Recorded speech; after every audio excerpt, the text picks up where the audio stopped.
அஸ்ஸலாமு அலைக்கும் வரஹ்மத்துல்லாஹி வபரகாத்துஹு. நம்மளுடைய இஸ்லாமில் எவ்வளவோ ஒரு சிறப்பான நாட்கள் இருக்குது. நமக்கு பெருநாள் அப்படின்னு சொன்னால் 2 நாட்கள், ஈதுல் அல்ஹா, ஈதுல் ஃபித்ர், இதுதான் நமக்கு சொல்லப்படுது. அதுக்கடுத்து சிறப்பான நாட்கள் என்று நமக்கு பல நாட்கள் சொல்லப்பட்டிருக்கு. அப்படிப்பட்ட நாட்களில் ஒரு நாள் தான் ஆஷுரா. சுப்ஹானல்லாஹ், இந்த ஆஷுராவுடைய சிறப்புகள் கேட்க கேட்க அவ்வளவு ஒரு சிறப்பான நாட்கள் தான் ஒரு ஆஷுராவா இருக்கு. இந்த ஆஷுராவுக்காக நம்ம 2 நாட்கள் நோன்பு நோற்போம். எதற்காக இந்த நோன்பு நோக்கிறோம் அப்படின்னாக்கா, ஒரு முறை என் பெருமானார் ஸல்லல்லாஹு அலைஹி வஸல்லம் அவர்கள் மதீனாவுக்கு போறாங்க. போகும்போது அந்த மதீனாவுடைய யஹூதிகள் இருக்காங்க இல்லையா, அவர்கள் ஒரு நாள் நோன்பு நோட்டுட்டு இருக்காங்க. அப்ப ரசூலுல்லாஹ் கேட்கிறாங்க, எதற்காக நீங்கள் இந்த ஒரு நாள் நோன்பு நோக்கிறீர்கள் என்று கேட்ட பொழுது அந்த யஹூதிகள் கூறுகிறார்கள், வல்லரஹம், அதாவது இறைவன் அல்லாஹ் என்ன பண்றான், அந்த ஃபிரௌனை அவனுடைய கூட்டத்தினரையும் செங்கடலில் மூழ்கடித்தானே, அப்பேற்பட்ட நாள் தான் இந்த நாள்.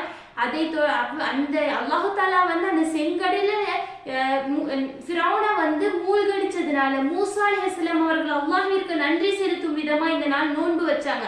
மூசா அலைஹிஸ்ஸலாம் அவர்களை தொடர்ந்து நாங்களும் வைத்துக் கொண்டிருக்கிறோம் அப்படின்னு சொல்றாங்க. அதுக்கு என் பெருமானார் ஸல்லல்லாஹு அலைஹி வஸல்லம் அவங்க சொல்றாங்க, நாங்களும் அந்த நபி மீது பிரியம் வைத்துள்ளவர்கள் தான். நாங்கள் எந்த விதத்திலும் அவர்களுக்கு நாங்கள் குறைபாடு வைக்க மாட்டோம். அதாவது அனைத்து நபிமார்களும் உண்மையானவர்கள் என்று ஈமான் கொள்ளும் முஃமின். அதனால என் பெருமானார் சொல்றாங்க, முஃமின்கள்ட்ட சொல்றாங்க, நீங்களும் நோன்பு நோருங்க. அதாவது ஆஷுராவிட பிறை 9, 10 இல்லைன்னா 10, 11 நோருங்க. ஆனா வெறும் 10ஆம் நாள் மட்டும் நோன்பு நோட்டுறாதீங்க, யஹூதிகளுக்கு ஒப்பா நீங்களும் நடந்து கொள்ளாதீர்கள் அப்படின்னு சொல்லிட்டு ரசூலுல்லாஹி ஸல்லல்லாஹு அலைஹி வஸல்லம் அவங்க சொல்றாங்க.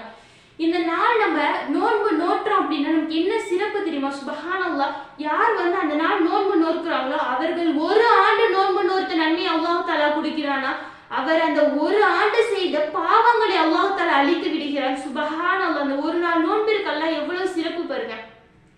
இப்போ எப்படி நமக்கு ஃபர்லான தொழுகை 5 வக்து தொழுகை நமக்கு கடமையாக்கப்பட்டிருக்கு, அதுக்கு அடுத்த நிலையில நமக்கு எப்படி தஹஜ்ஜுடைய தொழுகை இருக்கோ அது போல இந்த ஃபர்லான நோன்பு 30 நோன்புக்கு அடுத்த நிலையில இருக்குன்னா அதுதான் ஆஷுரா.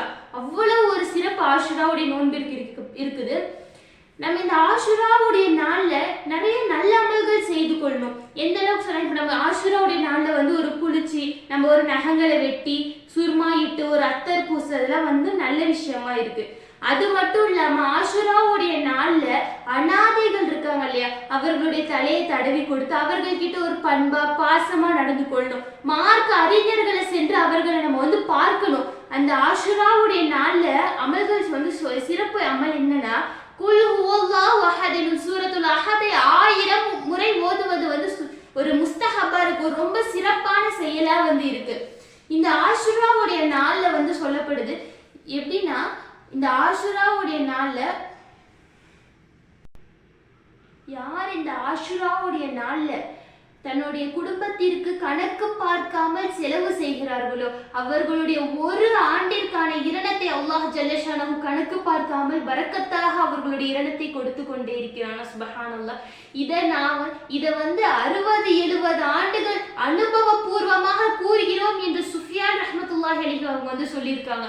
ஒருவர் இந்த ஹதீஸை கேட்கிறாங்க, என்னன்னா, யார் ஆஷுராவுடைய நாள்ல திர்ஹம் சதக்கா செய்றீங்களோ, உங்களால முடிந்தது சதக்கா செய்றீங்களோ, அல்லாஹ் அதை விட பன்மடங்கு பரக்கத்தா கொடுப்பானா.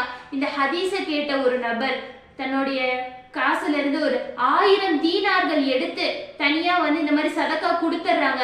அடுத்த ஆண்டு வரைக்கும் வெயிட் பண்றாங்க. ஆனா அவங்களுக்கு அவங்க என்ன பண்றாங்க, அடுத்த வருஷம் ஆஷுராவுடைய நாள்ல அதே ஹதீஸை கேட்கிறாங்க. அப்ப இந்த மனிதர் எழுது என்று சொல்றாங்க, இந்த ஹதீஸை நீங்கள் கூறாதீர்கள், இதை நான் உண்மை என சொல்ல மாட்டேன் அப்படின்னு சொல்றாங்க. சொல்லி முடிச்சுட்டு அந்த மனிதர் வீட்டுக்கு போறாங்க. போற வழியில ஒரு மனிதர் குதிரையின் மீது அவர்களிடம் ஒரு பண மூட்டை 10,000 திர்ஹங்களை கொடுத்து சொல்றாங்க, இந்த நீ ஆசைப்பட்ட பணம் நீயே வைத்துக்கோ, ஆனா அந்த ஹதீஸை பொய் என்று கூறாதே அப்படின்னு சொல்லிட்டு அவங்க சொல்றாங்க. சுப்ஹானல்லாஹ், அப்போ அந்த ஹதீஸ் எந்த அளவுக்கு உண்மையானதா இருக்கும். ஆஷுராவுடைய நாள்ல தன்னுடைய குடும்பத்திற்கு யாரு கணக்கு பார்க்காமல் செலவு செய்கிறார்களோ அவர்களுடைய இரணத்தை அல்லாஹ் தஆலா கணக்கு பார்க்காமல் கொடுக்கிறான். சுப்ஹானல்லாஹ், அதிகமா இந்த ஆஷுரால அதிகமா நம்ம சதக்கா தர்மம் எவ்வளவோ நம்மளால முடிஞ்சது இன்ஷா அல்லாஹ் செய்யணும். இந்த ஆஷுராவுக்குன்னு சொல்லிட்டு நிறைய சிறப்புகள் நபிமா நபிமார்களுக்கு இப்படி எல்லாம் சொல்லப்பட்டுச்சு. அல்லாஹு தஆலா முதல்ல இந்த வானம், பூமி, சூரியன், சந்திரன், கோள்கள் என அனைத்தும் முதலில் படைக்கப்பட்டது இந்த ஆஷுராவுடைய நாளில் தான்.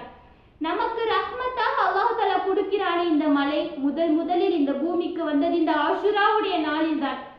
இந்த உலகத்தில் படைக்கப்பட்ட முதல் மனிதர் ஆதம் அலைஹிஸ்ஸலாம், இன்னும் ஹவ்வா அலைஹிஸ்ஸலாம் அவர்கள் 2 பேரும் முதலில் அல்லாஹ் தஆலா படைத்தது இந்த ஆஷுராவுடைய நாளில் தான். அவர்கள் 2 பேரும் முதலில் சொர்க்கம் சென்றது இந்த ஆஷுராவுடைய நாளில் தான். ஹஜ்ரத் இத்ரீஸ் அலைஹிஸ்ஸலாம் அவர்கள் விண்ணுலகத்திற்கு உயர்த்தப்பட்டது இந்த ஆஷுராவுடைய நாளில் தான். ஹஜ்ரத் மூசா அலைஹிஸ்ஸலாம் இருக்காங்க இல்லையா, அவர்களுடைய துஆவை அல்லாஹ் தஆலா ஏற்றுக்கொள்ளப்பட்டது இந்த ஆஷுராவுடைய நாளில் தான். நூஹ் அலைஹிஸ்ஸலாம் அவர்களுடைய கப்பல் ஜூதி மலையின் மீது வந்து நின்றது இந்த ஆஷுராவுடைய நாளில் தான். ஈசா அலைஹிஸ்ஸலாம் அவர்கள் விண்ணுலகத்திற்கு உயர்த்தப்பட்டது இந்த ஆஷுராவுடைய நாளில் தான். யூனுஸ் அலைஹிஸ்ஸலாம் அவர்கள் மீனுடைய வயிற்றிலிருந்து வெளிவந்தது இந்த ஆஷுராவுடைய நாளில் தான். தாவூத் அலைஹிஸ்ஸலாம் அவர்களுடைய பாவங்களை அல்லாஹ் மன்னித்தது இந்த ஆஷுராவுடைய நாளில் தான். சுலைமான் அலைஹிஸ்ஸலாம் அவர்களுக்கு அவர்களுடைய அந்த அரசாட்சி மீண்டும் அவர்களுடைய கைக்கு கிடைத்தது இந்த ஆஷுராவுடைய நாளில் தான். இப்ராஹிம் அலைஹிஸ்ஸலாம் அவர்கள் பிறந்த உடனே ஹலீல் அப்படின்ற ஒரு பட்டப்பெயர் இறைவனால் கொடுக்கப்பட்டது அதுவும் இந்த ஆஷுராவுடைய நாளில் தான். அதே இப்ராஹிம் அலைஹிஸ்ஸலாம் அவர்கள் அந்த கொடியவர்களால் நெருப்பு குண்டத்தில் தூக்கி எறியப்பட்டார்கள், அந்த நெருப்பு குண்டத்தில் இருந்து வெளியே வந்தார்களே அதுவும் இந்த ஆஷுராவுடைய நாளில் தான். ஹஜ்ரத் ஹில்ர் அலைஹிஸ்ஸலாம் அவர்களுக்கு அல்லாஹ் தஆலா கல்வி ஞானத்தை அதிகப்படுத்தினானே அதுவும் இந்த ஆஷுராவுடைய நாளில் தான். என் பெருமானார் ஸல்லல்லாஹு அலைஹி வஸல்லம் அவர்களுடைய 2வது பேரன் ஹஜ்ரத் ஹுசைன் ரலியல்லாஹு அன்ஹு அவர்கள் ஒரு போரில் ஷஹீதாக்கப்பட்டார்களே அதுவும் இந்த ஆஷுராவுடைய நாளில் தான். சுப்ஹானல்லாஹ் சுப்ஹானல்லாஹ், எவ்வளவு சிறப்புகள் இந்த ஒரு நாளிற்கு, எவ்வளவு சிறப்புகள், சுப்ஹானல்லாஹ். அதே மாதிரி என் பெருமானார் ஸல்லல்லாஹு அலைஹி வஸல்லம் சொல்றாங்க, ஒவ்வொரு ஆண்டும் காபாவுடைய கதவுகள் திறக்கப்படுறது இந்த ஆஷுராவுடைய நாளில் தான். ரசூலுல்லாஹி ஸல்லல்லாஹு அலைஹி வஸல்லம் சொல்றாங்க, தீர்ப்பு நாள் இந்த ஆஷுராவுடைய நாளில் தான் வரும். சுப்ஹானல்லாஹ், தீர்ப்பு நாள் இந்த ஆஷுராவுடைய நாளில் தான் வரும் சொல்றாங்க. யார் தன்னுடைய குழந்தைகளுக்கு இந்த ஆஷுராவுடைய நாள்ல கல்வி கற்றுக் கொடுக்கிறாங்களோ அல்லாஹ் தஆலா அவர்களுடைய கல்வியில் பரக்கத் செய்து அவர்களுக்கு ஒரு கல்வி ஞானத்தில் ஒரு திறமைசாலியாக உருவாக்குகிறான். இவ்வளவு சிறப்புகள் கொண்ட ஆஷுராவுடைய நாளை என்றாவது நாம் சிந்தித்து பார்த்திருப்போமா? இவ்வளவு சிறப்புகள் ஆஷுராவுடைய நாள் இருக்கு. இன்ஷா அல்லாஹ் வரக்கூடிய ஆஷுராவுடைய நாள்ல நம்மளுடைய அல்லாஹ் தஆலா நமக்கு கொடுத்த அனைத்து சிறப்புகளையும் உணர்ந்து அல்லாஹ்வுடைய அதிகமான நெருக்கங்கள் பெற்று அதிகமா அமல்கள் செஞ்சு இந்த ஆஷுராவை முழுமையாக பயனுள்ளதாக ஆக்கிக் கொள்ள பாக்கியத்தை அல்லாஹ் நம் அனைவருக்கும் தந்தருள் புரிவானாக. மேலும் ஆஷுராவுடைய 2 நோன்புகளை நோற்று அல்லாஹ்வுடைய நெருக்கத்தை பெறக்கூடிய பாக்கியத்தை அல்லாஹ் நம் அனைவருக்கும் தந்தருள் புரிவானாக. அஸ்ஸலாமு அலைக்கும் வரஹ்மத்துல்லாஹி வபரகாத்துஹு.